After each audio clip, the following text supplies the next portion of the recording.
changé? Qu'est-ce qu'il y a eu comme modification, y compris le fait qu'il n'y ait pas beaucoup de chinois, des choses comme ça? Donc, quelles sont les innovations ou les contraintes que vous avez dû subir et qui vous ont amené à faire des trucs? Et puis, est-ce que vous avez déjà des choses en tête que vous aimeriez particulièrement suivre, développer, parce que c'est aussi votre formation?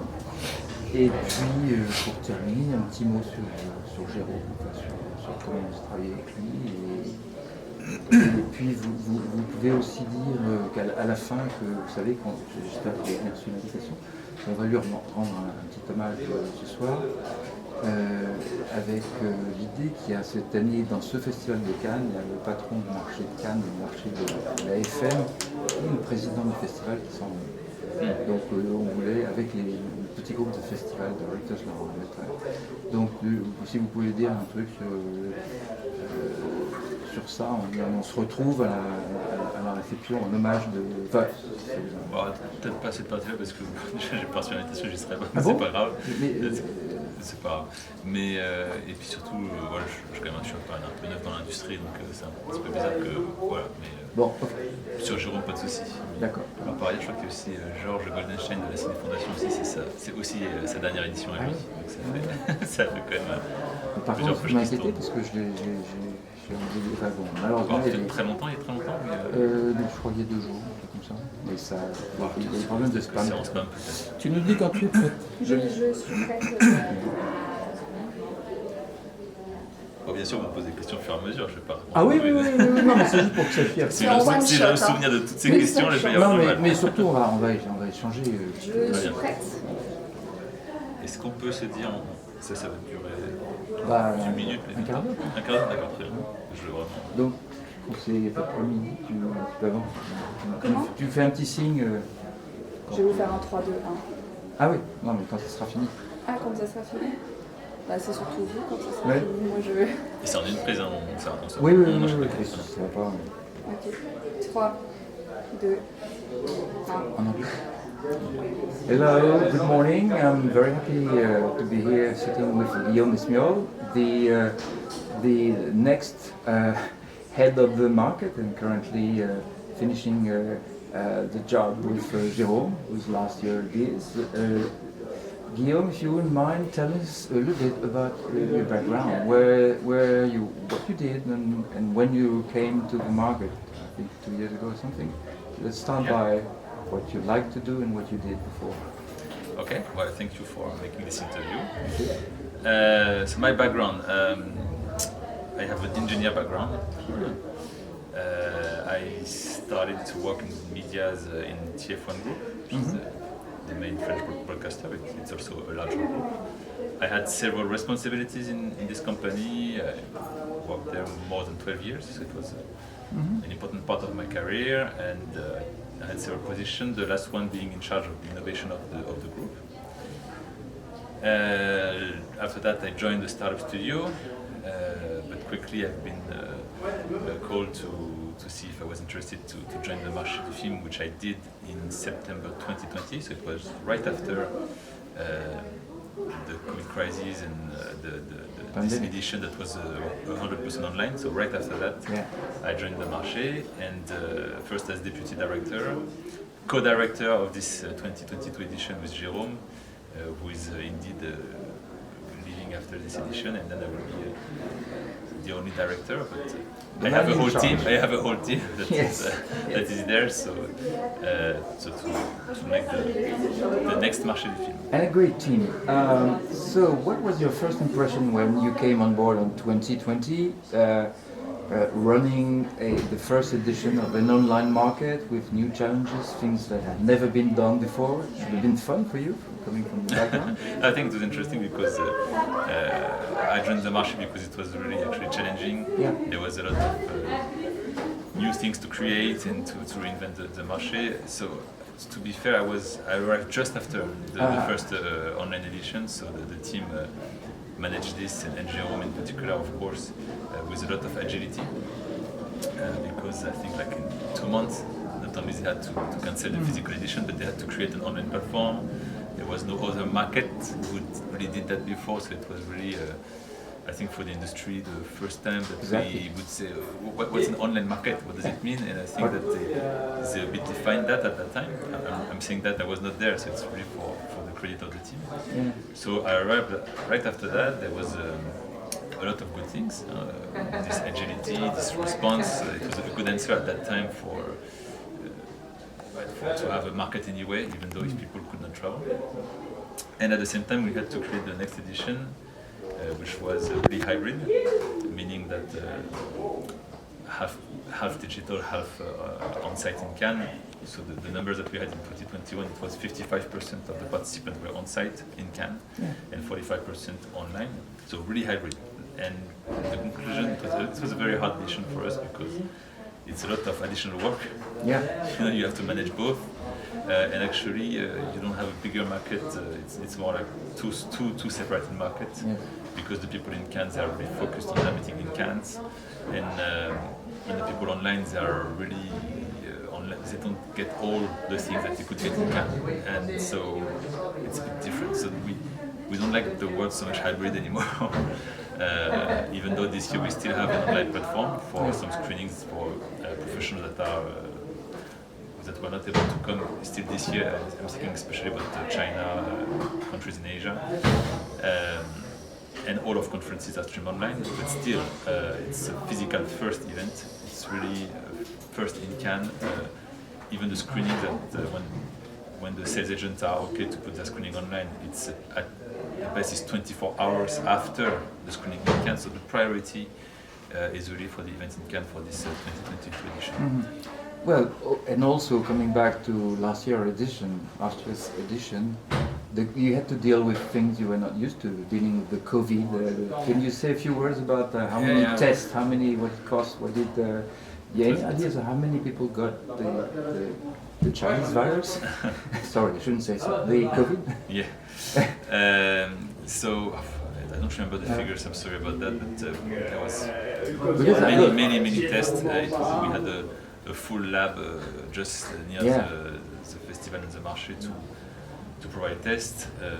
We financed the test. I read somewhere it was a huge cost for us. 1 million? Is that a good right? I was going to say 500,000, but maybe I'm wrong. But it was very expensive. But and stress. I think the biggest merit that we have for the 2021 edition is to have done it anyway. Yeah. For the symbol, for the city of Cannes, because Cannes is really living from the events happening in Cannes, and we were the first big event coming back. Mm-hmm. And that's very good, and for the industry also to show that even though it was a very tough time, we are starting to get back on business, even though it was very, very difficult. But and to answer to your question about the COVID test, we had some positive tests. It was not a lot, probably because all the people coming to Canada at that time, they were tested before coming to take the flight. They were very careful, but yet we still had some who got positive, because sometimes you are positive and you don't even notice you don't have anything, but you are. But very few. So it was well managed. We had also more ventilation in the space, more space also, and the mask was mandatory at that time. So this year it's recommended, but not mandatory. So no, it was a particular edition. So and more work. Yeah, and more work, of course, more work. Yeah. Now, if I may just come back, let's say, state of the industry of the markets.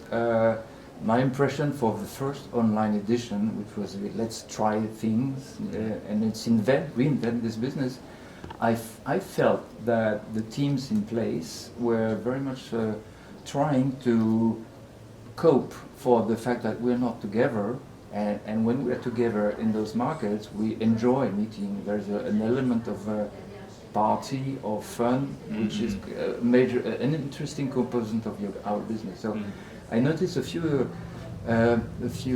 initiatives that were in that direction, and they were probably not necessary, but I have a feeling it was like, we are sorry, so let's have a little bit fun as much as we can. I think you're right. It was there was a kind of solidarity with us from the industry and a bit of curiosity also about what's an online platform and how we try to recreate as much as we can a part of the Cannes experience online. So it's not completely possible, but I remember the first version of the platform was really trying to recreate the space, trying to, of course, to create online networking tools and even some online concerts. Yeah, I remember that. But of course, it's not the same. It's definitely not the same as what we have this year, unfortunately. Yeah. So you don't need that this year. You don't need that. Yeah. It's interesting.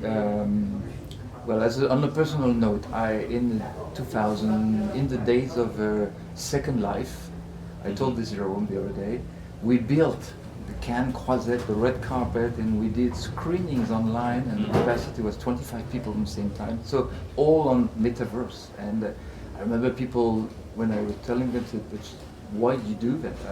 That's not interesting. Anyway, but I think we'll be coming to that. So in terms of what is next in terms for the market component, we don't call it hybrid, but what is definitely going to stay, like the online market, is something that you will keep for every normal edition in the future, like adding online, like maybe even panels online and stuff. It's a bit early to answer to this question because this year we didn't really know what to expect in terms of attendance. Finally, we are very happy with the results because in Cannes we have almost the figures that we had before the pandemic, which is a surprise. So we are around 12,000 people. That's amazing. When the record in 2019 was 12,000.5.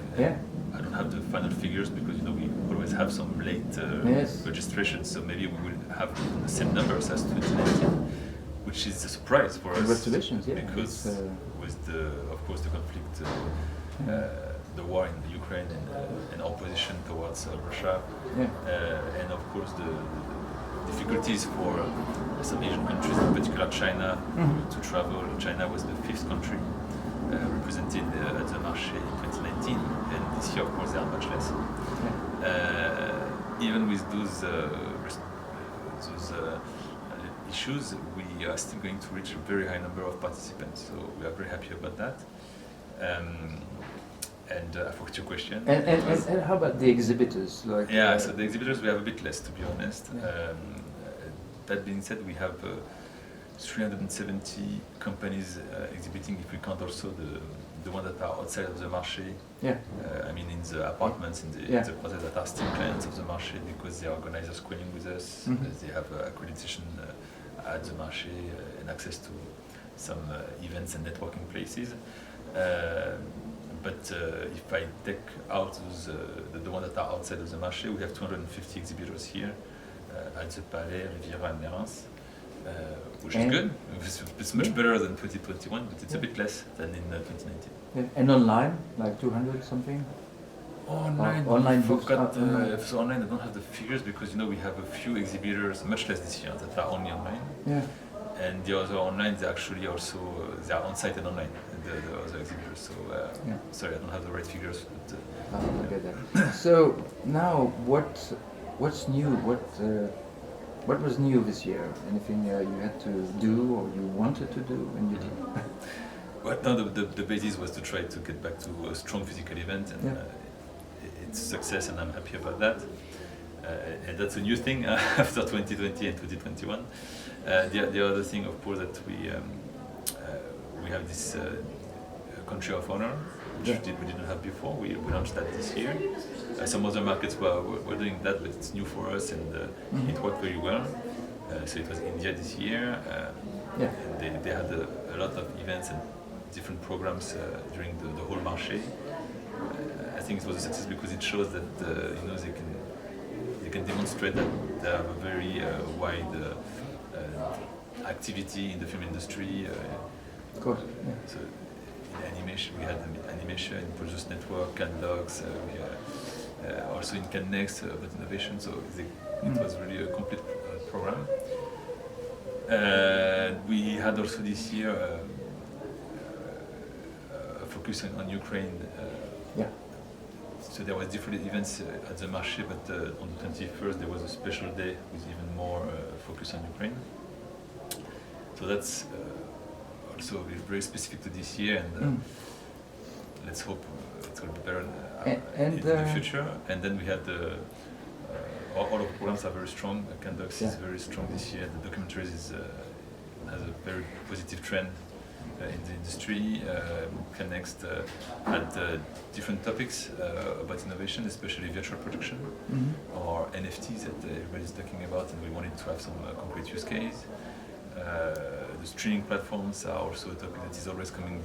It's a discussion in all markets, and we are happy that we managed to have Netflix and Prime Video on the same stage to speak together, and also with producers on the same stage to explain how they work with the industry. Now we had a very rich program. It's like 150 events, 55 conferences, and I like that they are really concrete. It's not there's a lot of conferences everywhere, but we try to make them really concrete with a concrete use case and the most useful as possible. How do you control the editorial line of these panels? Do you have a series of experts? How do you work? Yeah, we have. There's a whole team at the Marché. We have Pierre-Alexis on Candux. We have Alexandra, who is our head of programs, and I have Stan Saluvert, who is in charge of Cannext, and other people working on the programs. And we have also partners, so the programs they are at the same time built by the team of the Marché du Film. Yeah. But with the contact that we have with the industry, with some partners, we try to co-build this. And understanding. Yeah, sure. So we are running very close to the end of our first rendezvous, and I hope we have more. Of course. Do you have any idea about things you'd like to investigate, to do for the next editions? Yeah, so I like to separate three things. So the first thing is really to get back to a strong physical market, to support the independent industry. And we have very good figures here, but some people fear that it's going down. And my question is, of course I can bring innovation to the Marché, but innovation is not only the new topics, it's also how to invent new services for this industry, how we help them even more with more services, and we will have to test several things. So I asked this year to have a little team at the Marché du Film who is asking questions to distributors, to sales agents, to get their feedback about their difficulties, about what they would like to upgrade, to what service we can create for them. Because I do not believe that the old industry is going to go down. I think it's going to be back. Of course, the value chain is a bit different, but how do we help them? And I want to innovate in the core historical DNA of the Marché du Film. That's the first thing. The second thing is also to develop new territories for the Marché. I'm a bit testing, and this year I feel a lot of interest about the metaverse, the XR, all the creative contents with other cultural industries such as video games. So our DNA is still the cinema. It will always be the cinema, but to create bridges with those industries, I think it's very interesting, and to bring more innovation. Once again, to help the traditional industry, also to explain the innovation, but once again with concrete use case and potential project that we can do not in 20 years, but in the near future. Sorry, does that include series? So the series, it's a question that we have a lot of time. It could include series when I say bridges, but the first thing I say is that the core DNA of the Marché and the festival is the cinema, the film. So I'm really open, it's a business event. So if our producers or the distributors, sales agents, they are working on feature film but also on series, I'm not going to forbid them to make business on series, of course. On the contrary, no problem. But our core DNA is really the cinema. But you're speaking about series, it's true also maybe with XR, was saying video games before. I know that a lot of people are asking about series, but we have also documentaries, animation, all other cultural industries that can be connected to cinema. You know why they ask? I know, it's because of it's money, it's powerful, and in my view it's also extremely creative. I see a lot of creativity in the script writing in series, but sorry, that was your second... No, but I completely understand the question. If I have to be honest, there are already some business with series here at the Marché du Film, but it's not a series market. It's still a film market. So, but the marché is about business. If people are making business on series and the Marché du Film, I'm happy about that, of course. So that's what so I was speaking about interiors as a second priority, and the third one we spoke already before. It's really to develop digital services. I think the COVID showed that digital had a lot of assets, a lot of advantages. We can't recreate the physical event, but we can create other kind of services based on data, based on the digital first experience. We have Sinondo, our database, which is a very, very first basis that Jérôme and the Sinondo team has been developed, and I think we can build on that. Yeah, but if I may read between the lines, I hear that your main goal is to consolidate the physical aspect and the fact that we get together here and hope we get together next year. Of course, I know we will. Yeah, sure. But yeah, and I totally understand. And thank you very much for. You're welcome. Thank you for sharing this with our audience. Thanks a lot. Thank you. Merci Guillaume. Yes, ça va? Merci. Ok, super, merci beaucoup. Et voilà. Bon, très bien. Donc je suis confus que ça me saute.